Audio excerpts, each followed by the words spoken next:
계산은요, 뒤에 가서 또 한번 개통해서 또 할 건데, 아, 파워 플로우라고 합니다. 파워 플로우. 파워 플로우. 파워, 플로우. 이게 조류 캘쿠레이션. 이게 조류예요. 전력, 조류. 전력의 흐름이다. 그럼 얘네들이 여기서 말하는 전력은 당연히, 이거겠죠. KQ. 그렇겠죠. 그 다음에 얘네들은 당연히 컨주게이트. 이렇게. 그렇겠죠. 그러면 P는 VI 코사인 세타. 뭐 이런 거겠죠. 그 다음에 얘네들 관련된 게 주파수가 있겠고요. 그죠? 전력 조류 계산은 이런 거를 하는 겁니다. 유효 전력을 계산하거나 어떤 지점에서 무효 전력을 계산하거나 그 지점에서의 전압을 계산하거나 전류를 계산하거나 아니면 역류는 뭐 이건 배전솔로에 많이 필요하니까 이 주파수는 반드시 필요합니다. 주파수도 계산하는 것들. 뭐 이런 것들을 주로 조류 계산인데요. 네 가지 인자로 이루어졌어요. PQ, P, Q, V, 위상각, 델타. 주파수는 이제 별도로, 주파수는요, 거의 전개통이 일정하다 보니까, 그죠? 이 네 가지를 계산하는 거를 우리가 전력 조류 계산이라 하는 겁니다. 전력 조류 계산이다. 자, 이게 무슨 말을 하려면은 원선도에서는 일정 전압계통. 그러니까 원선도를 할 때 우리가 X분의 ESER, 사인 델타 이거 할 때요. 얘들은 이게 일정하다는 가정하에서 유효전력과 무효전력을 계산을 해가지고 걔네들의 상차각이랑 전력 손실, 그다음에 필요한 무효전력 뭐 종류 이런 것들을 계산했다 이 얘기예요. 그리고 이 얘기가 되게 중요한 얘기예요. 왜냐면은 우리가 일정 유효전력을 부하나 발전단에서 부하로 전달할 때는요. 얘네가 일정해야지 제어하기가 편해요. 왜냐면 얘도 변수고 얘도 변수고 얘는 거의 고정돼 있다고 사고가 아닌 이상 고정돼 있죠? 그죠? X? 그래서 얘도 변수고 얘도 변수고 얘도 변수면은 제어 요소가 더 많아지겠죠? 그래서 우리가 어떤 거를 변수가 만약에 두 개가 있으면요. 이런 방식은 많이 사용되는데 두 개가 있으면은 하나의 변수를 고정된 상태로 해놓고 하나를 컨트롤 하잖아요? 그러면 쉬워진다는 거예요. 그런 얘기를 하고 있는 거예요. 근데 그러니까 우리는 얘네들을 일정하게 하죠. 그래서 그래서 전압에 대한 문제가 그래서 많은 거예요. 실제로는 그렇지 않다 이 얘기예요. 실제로는. 계통은 변하니까. 그래서 우리가 이 전압을 일정하기 위한 여러 가지 제어를 그래서 하는 거예요. 대표적인 게 콘덴서, 뭐 리액터, SVC, SVG, 패치 설비 이런 것들이 뭐예요? 결국에는 이거를 일정하게 하기 위한 제어라 이거예요. 그죠? 그리고 이 전체를 일정하게 하는 것, 전체를 일정하는 게, 우리가 원활하게 부하가 변동하는 거에 따라서 같이 변동시키려면요, 얘들 제어도 필요하고요, X 제어도 필요하고, 델타 제어도 필요한 겁니다. 그런 것들이 바로 팩츠 설비라 이거죠. 그죠? 전압을 조정하는 건 SVC, SVG. 우리가 X를 조정하는 건 TCSC. 그다음에 델타를 조정하는 건 뭐죠? U10T, 무슨 PR인데? 그거. 그 다음에 두 개 다 조종하는 거. 뭐, UPFC, UFPC, 뭐 이런 것들. 그죠? 이런 걸 팩트 설비라고 합니다. 결국 제어에 대한 얘기예요. 그러나 실제의 송전 계통이란 이처럼 간단한 이기계통으로 되어 있는 것이 아니다. 복잡하다. 네트워크망으로 되어 있다. 그야말로 수많은 발전기와 송전선로가 복잡하게 분산된 부하의 전력을 공급하는 다기 네트워크 계통. 또 각 지점의 전압도 언제나 일정하게 유지되지 않는다. 따라서 전력 원전도를 사용하는 도시계법은 쓸 수 없다. 실제 계통에서는. 실제로는 이하 설명하고자 하는 전력 조류 계산에 의해서만 가능하다고 하겠다. 그러니까 이 도시계법은 이제 옛날 방법이라고 해요. 초창기. 컴퓨터가 개발되지 않았을 때 초창기 방법이다. 그런 얘기예요. 유효전력, 무효전력 뭐 이렇게 해가지고 계산하는 겁니다. P. 그래서 얘네들은 나중에 이제 이 P로 뭐예요? 요 델타의 변화가 발생하고요. 이 Q로 전압의 변화가 발생하게 되는 겁니다. 그렇죠? 그런 겁니다. 그게 모델링 한다. 그래서 뭐 키로이프 법칙을 사용하게 되면 그래서 전력 계통은요 주로 이런 거를 우린 옆에다가 써놓기만 하세요. 절전 방정식 회로 이론의 절전 방정식 절점 방정식이라고 하는 겁니다. 그래서 회로 이론에 외웠던 내용들이 이제 이런 전력 계통할 때 다 이런 걸 해석하기 위해서 어, 사용되는 겁니다. 그래서 여기서 KCL 1번 모선 이거 모선 1번 모선에서요 KCL을 적용하면은 들어오는 전류는 나가고 나가고 나가는 전류의 합이죠. 그죠? 그다음에 얘네들을 우리가 노드라는 말을 많이 씁니다. 노드. 그래서 이거 Y를 써요. Y. Y를 쓰게 되면요. 방정식을 우리가 하나 정도 줄일 수가 있어요. 그래서 이 절전 방정식을 이제 선생님들이 어떤 우리가 회로망을 해석할 때요. 선생님들이 제일 많이 보는 게 이런 거죠. 이렇게 돌려가지고 전압가 해가지고 하는 방법이 있고요. 그죠? 그다음에 여기처럼 이렇게 노드에 있는 전압 전류를 계산해가지고 얘네들의 조류를 해석하는 방법이 있죠. 요 안에 있는 건 선생님들이 잘 아는 KCL, KVA를 이용해서 하는 거고 요런 것들은 뭐예요? 절전 방정식이라고 하는 거죠. 그죠? 그래서 우리가 절전 방정식은 많이 안 다뤘는데 어, 시험 문제에서도 많이 안 나오는데 유일하게 이런 계통 해석할 때 이런 방법들이 사용된다. 그래서 전류가 얘네 합이고요. 그래서 얘네들은 이 자체가 가지고 있는 대지와의 뭐가 있죠? 어드미턴스가 있죠. 어드미턴스. 그래서 얘네들은 I11, 그러니까 I11 얘네들이 갖고 있는 요 I11은 Y11에 여기가 이원이 있겠죠. 이원 모선이니까 이원이고요. 그쵸? 그다음에 I12는 어떻게 돼요? E1 빼기 E2의 Y12.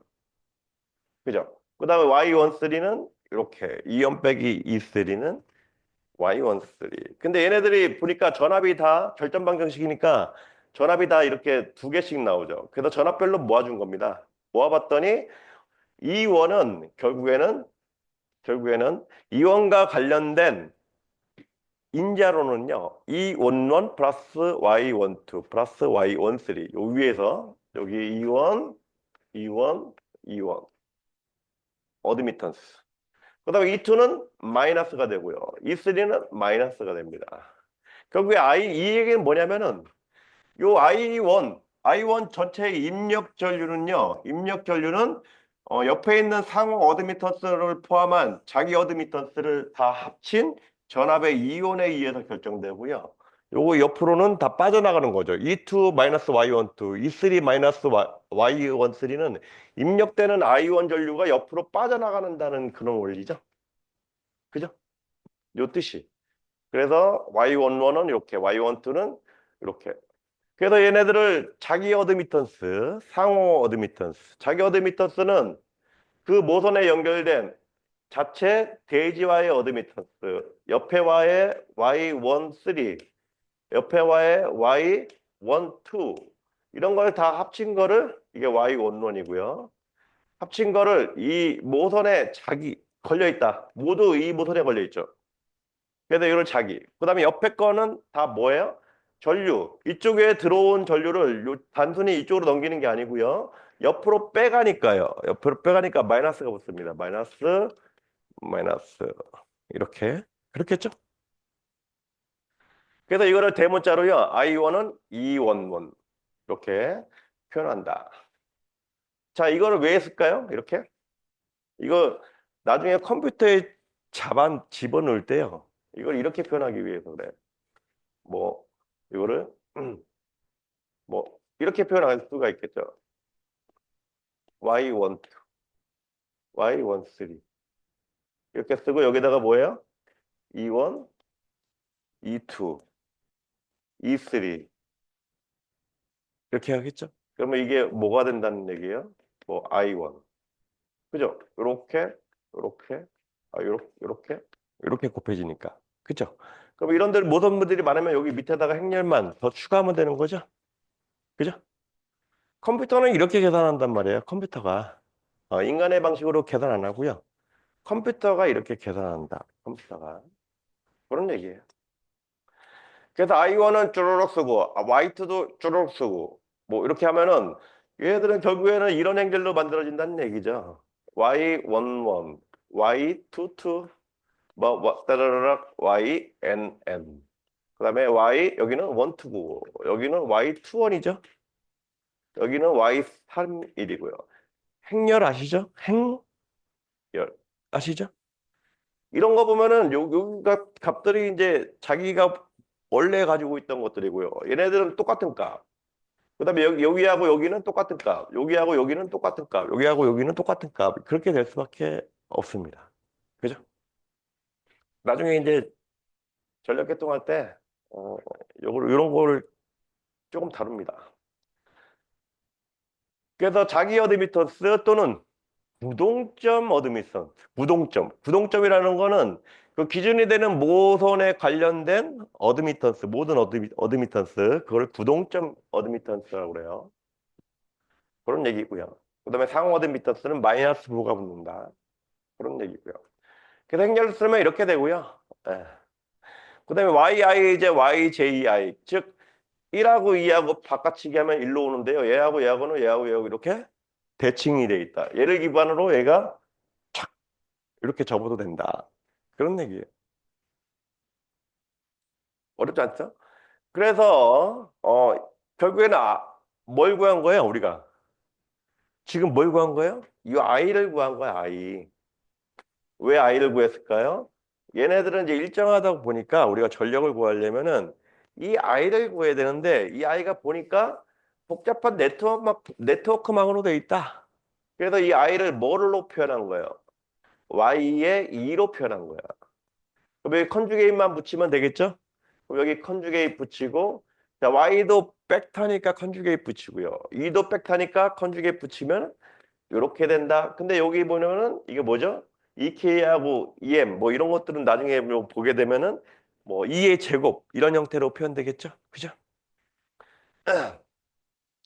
그런 얘기입니다. 벡터. 요 밑에 건 하실 필요 없고요. 요것도 하실 필요 없어요. 이거 좌표 변환인데요. 시험에 안 나오고요. 저희가 할 필요 없습니다. 이거는. 저도 이건 안 봤어. 왜냐면 한 번도 기출문제 안 나왔기 때문이고요. 그리고 저도 잘 몰라. 뭐 읽어보면 어느 정도 알 수 있겠지만 할 필요는 없다. 근데 읽어보면요. 이게 좀 축약된 저기식입니다. 그다음에 얘네들은 중요해요. 이건 중요합니다. 시험에 엊그저께도 나왔던 내용이에요. 이거는 자 우리가 여기 발전기가 있죠. 발전기가 연결된 모선 있고 모선 있고 그다음에 여기 이제 쭉 승전선로 갔다가 부하가 연결된 또 뭐가 있어요? 모선이 있겠죠. 그래서 발전기 그다음에 중간 모선. 자 발전기에서는요. 자, 처음에 부하부터요. 부하가 결정되면 뭐하고 PM하고 QM이 정해져 있습니다. 왜냐면 우리가 부하가 몇 킬로다 이러면은 거기에는 걔네들의 킬로와트하고 역률에 따라서 무해 전력이 정해지죠. 그래서 부하가 이렇게 명판이 주어지면요. 얘네들은 정해져 있어요. 부하는. 그러니까 우리가 부하 수요 조사를 하잖아요. 그죠? 개통에 어디 부하에 뭐가 뭐 어느 지역에 어떤 도시 개발을 하는데 얘네들은 뭐 GDP 얘네들의 삶의 수준 그러니까 얘네들의 뭐 가구 수입은 얼마고 학교는 얼마고 이러면은 그 지역의 부하가 결정되죠. 그러면 얘가 첫 번째 얘가 결정되면요. 여기 송전 손실 얘가 실제로 있지만 얘를 무시하면요. 거의 뭐는 결정돼요? 얘는 결정되죠. 왜냐면 유효 전력은 거의 일정하니까 여기랑 그죠? 얘가 결정되면 발전기에 필요한 유효 전력이 결정이 됩니다. 결정이 되죠? 근데 여기 중간에 이 유효 전력을 보내려면요. 중간에 뭘 보내야 돼요? Q를 분해해야 돼요. 왜냐면 여기 선로가 있잖아요. 얘네들은 얼마인지 모르죠, 우리가. 그죠? 그죠? 얼마인지 모릅니다. 그 대신에 발전기는요, 얘네들은 발전하면 뭐 날 수가 있어요? 그 발전기에 해당하는 저기 전압은 정해져 있잖아요. 그래서 전압은 정해져 있습니다. 우리 발전기 전압은 4.44 FW, F파이 NW, KW에 의해서 정해지잖아요. 그죠? 걔는 알 수가 있다. 그래서 우리는 이런 것들을 뭐라고 하냐면 이미 알 수 있는 값들, 이거를 기지값이라고 합니다. 기지값. PG, EG를 알 수가 있고요. 부하에서는 PM, Q함을 알 수 있어요. 이 중간 모선은 당연히 P는 같겠죠. P는 같겠고요. 그 다음에, 뭐 써? 그렇죠. 네. 유치입전력, PS는 0. 이거 들어왔다 나가니까요. 무효전력도 들어왔다 나가고요. 이런 것들. 그래서 여기서 얘네들은 그러면 뭘 모르는 거예요? 우리가 아까도 조류 계산할 때 QG를 모르고요. 그다음에 델타를 모르죠. 왜냐면 제가 아까 말씀드렸죠. PA에서는 델타가 바뀌고 뭐 EA에서는 QG가 바뀌는데 하나 둘 셋 네 가지를 우리가 알고 싶어 한다. 그래서 얘네들 기지값, 얘네들은 미지값, 미지값. QG 델타. 그다음에 부하에서는요. 여기 E를 모르고요. 그다음에 델타를 모른다는 거죠. 여기 이런 것들을 우리는 미지값이라고 합니다. 미지값, 미지값. 그다음에 이제 나중에 이제 슬랙 모선이라고 했어요. 슬랙 모선. 슬랙 모선에서는 당연히 여기 E를 알 수가 있고요. E를 알 수가 있고 그다음에 여기 B를요. 뭐로 취하네요? 이 델타 같은 걸로 취하게 됩니다. 이건 나중에 이제 개통해서 뒤에 보면 나올 거예요. 그래서 이거 왜 하는 거냐? 왜 하는 거냐? 이 기지값은요, 이게 나중에 이제 행렬로 계산할 건데, 이 행렬에서 미지값이 많으면 많을수록요, 컴퓨터가 계산을 늦게 해. 그래서 이거 기지값을 그래서 따지는 거예요. 기지값을. 그래서 기지값을 여기다 이렇게 넣게 되면요, 예, 계산이 빠르다. 미지수가 적으니까. 그런 얘기를 하고 싶은 거예요. 예. 그다음에 이것도 시험에 나왔어요. 알고리즘. 전력 조류 계산 알고리즘에 대해서 설명하시오. 이게 시험에 나왔어. 이거는 저도 처음 보는 문제예요. 보통은 이렇게 잘 안 하는데, 그러니까 이거를 이제 냈단 말이에요. 일단은요, 모든 전압을 뭐로? 기준 모선을 잡고 전압을 가정한다. 전압을 가정하고요. 왜냐면요, 이거 그대로 하면 안 되고요. 뭐 모선이 있다고 치면요, 뭐 어, Y 원로. 여기 모선에 뭘 정하라는 얘기예요. 전압을 기준 전압으로 하자. 0도. 이게 뭐죠? 0도를 했다는 얘기는 내가 이 모선 전압을 기준으로 잡겠다 이 얘기죠. 그죠? 그다음부터 개통에서 주어진 요 Y, 그다음에 여기는 뭐 Y12, Y 뭐 1N, 13, 뭐 이런 게 있겠죠. Y 값을 사용해서 뭘 구하라는 얘기예요? 여기서 전류를 구할 수가 있죠. 전류를 구할 수가 있다. I는 Y12 뭐 있잖아요. 여기 옆에는 얘가 여기면은 여기도 뭐 E2겠죠. 여기는 얘가 연결되는 E3.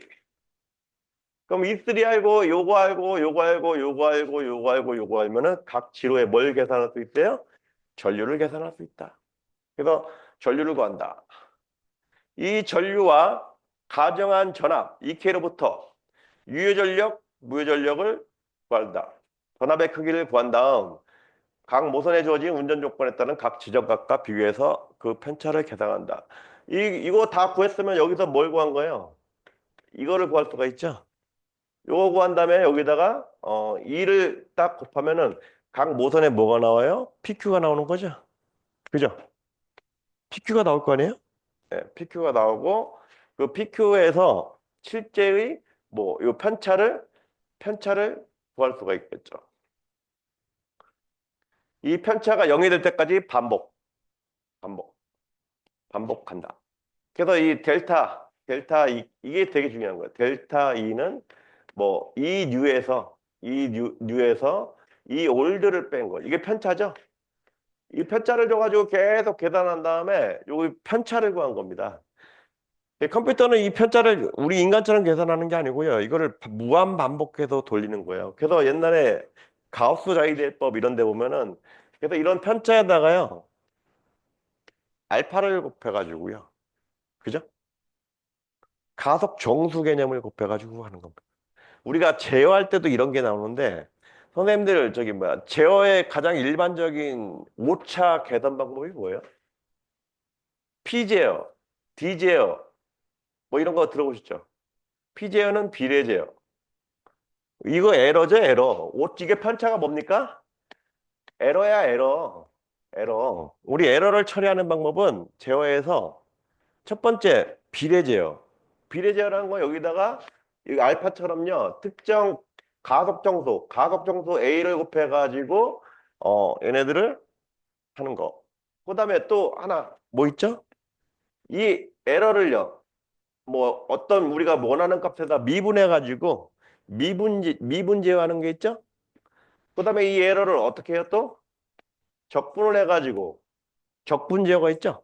그죠? 이건 자동 제어 좀 공부하셔야 됩니다. 이런 개념이 되게 많이 나와 앞으로 공부하시면서 책에는 이런 저기 뭐야 비례 제어, 미분 제어, 적분 제어라는 말을 직접적으로 하진 않지만요. 많이 볼 수 있습니다. 우리가 PSS나 막 이런 거에서도 이렇게 피드백 줘가지고요. 이런 에러들을 라플라스 방정식으로 표현한 다음에 이런 에러들을 미분, 적분, 저기 합니다. 그죠?